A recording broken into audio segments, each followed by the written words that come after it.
सहकार सहकार सहकार सहकार।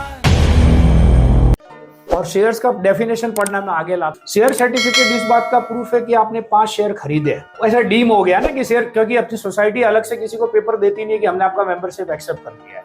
हम क्या करते हैं, शेयर सर्टिफिकेट में नाम आ गया, अब आप मेंबर बन गए। अब शेयर सर्टिफिकेट में पढ़ो, कहीं मेंबर लिखा ही नहीं। जनरली कोई भी कोर्ट बोलेंगे प्रूफ है ना, मैं आपको इन डेप्थ जाके बोल रहा हूँ, क्योंकि उसका नेक्स्ट स्टेप होता है कि उनको, अब जैसे फॉर्म 26 है वो ट्रांसफर के लिए दिया गया है, लेकिन हकीकत में उसको मॉडिफाई करके इस पे भी देना चाहिए। अब हर बार आप पूछते हो बायलॉज में किधर, एक बात बताओ, बायलॉज में कोई ट्रांसफर फॉर्म है गिफ्ट के लिए कि फादर ने बेटे को गिफ्ट किया तो उसका कोई एप्लीकेशन है इसमें? कहीं नहीं। किसी ने ऑक्शन में खरीदा है, उसको आप कहां से ट्रांसफर करके दोगे? बहुत सी चीजें बायलॉज में नहीं है, तो आपको मॉडिफाई करनी है। तो यहाँ क्या होता है, मैनेजिंग कमेटी को करना है तो लिखा है, और नहीं करना तो कहाँ लिखा? वैसे तो 50 चीज है जो बायलॉज में नहीं है। जैसे ऑडिट रिपोर्ट नोटिस के साथ देने के लिखा है क्या? मेंबरशिप सिर्फ ओनर को मिलती है, तो जब तक वो कोर्ट में जाके ओनरशिप का ऑर्डर नहीं लाते हैं। अब होता है क्या, generally husband wife, father mother यही होते हैं, तो किसी का ध्यान नहीं है।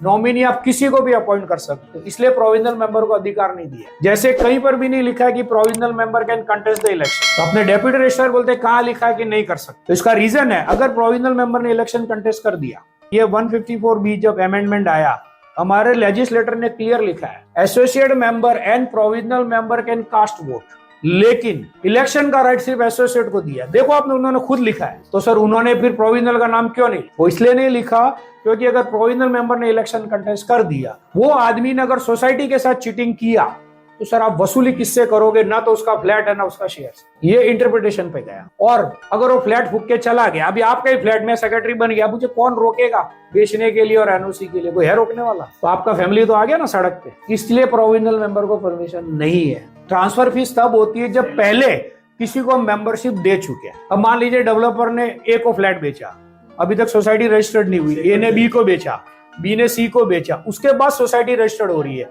तो जो सी है वो मेंबर है। अब वो ए और बी का ट्रांसफर फीस नहीं मांग सकते। जब आपका रजिस्ट्रेशन 2012 में हुआ है, तो 2008 का पैसा कैसे मांग रहे हैं? जब तक आपके पास सोसाइटी का मेंबरशिप नहीं। मान लीजिए मैंने फ्लैट खरीदा और मेरा सोसाइटी का डिस्प्यूट चल रहा है, तो ये प्रोविजनल मेंबरशिप कोई भी हो सकता है, इसीलिए प्रोविजनल मेंबर को परमिशन नहीं है। तो लोगों का ध्यान क्या है, हस्बैंड की डेथ हुई तो वाइफ है, फादर की डेथ हुई तो बेटा है, क्यों नहीं देने? सहकार सहकार सहकार सहकार।